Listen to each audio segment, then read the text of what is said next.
Ceci est de l'hydroxyde de sodium. Ceci est une éprouvette graduée. Ceci est du glucose monohydraté. Ceci est un bécher. Ceci est une coupelle. Ceci est une spatule. Et ceci est un Erlenmeyer bouché avec un bouchon. Ceci est du bleu de méthylène. Après avoir mis des gants, nous allumons la balance et nous plaçons l'Erlenmeyer dessus et appuyons sur le bouton TAR pour enlever la mesure de la masse de l'Erlenmeyer. Puis à l'aide d'une spatule, nous plaçons l'hydroxyde de sodium qui est sous forme de gélule dans l'Erlenmeyer pour obtenir 2,4 g d'hydroxyde de sodium, mais la mesure sera approximative car comme je l'ai dit, ce sont des pastilles.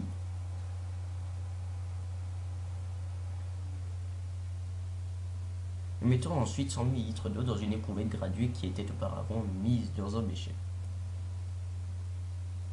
À l'aide de l'éprouvette graduée, nous mettons l'eau dans l'Erlenmeyer.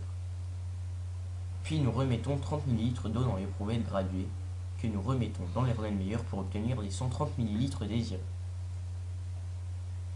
Nous mettons ensuite du glucose monohydraté en poudre sur la coupelle qui était préalablement placée sur la balance avant d'avoir appuyé sur le bouton TAR pour enlever la mesure de la coupelle. Et tout ceci à l'aide d'une spatule.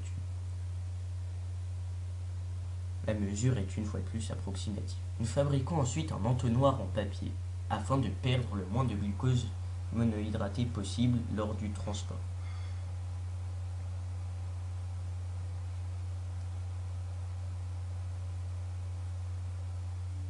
Nous le mettons ensuite sur l'Erlenmeyer.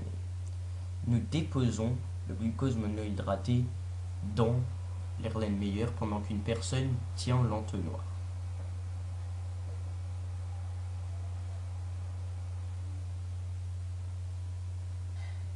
Nous remuons ensuite l'Erlenmeyer et le liquide pour la dissolution des produits dedans. Nous mettons ensuite 5 gouttes de bleu de méthylène dans le liquide. Nous fermons l'Erlenmeyer avec un bouchon et nous laissons reposer.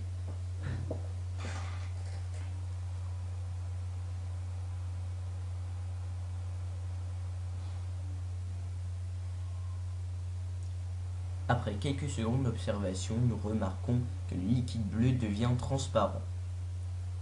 Nous reprenons l'Erlenmeyer et ressecons pour que le liquide redevienne bleu. Nous laissons reposer une fois de plus.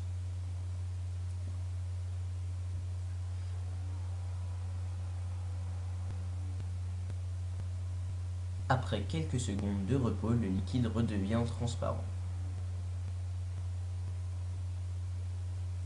Nous reprenons l'Erlenmeyer que nous ressecons pour réessayer. Et le liquide, une fois de plus, devient bleu.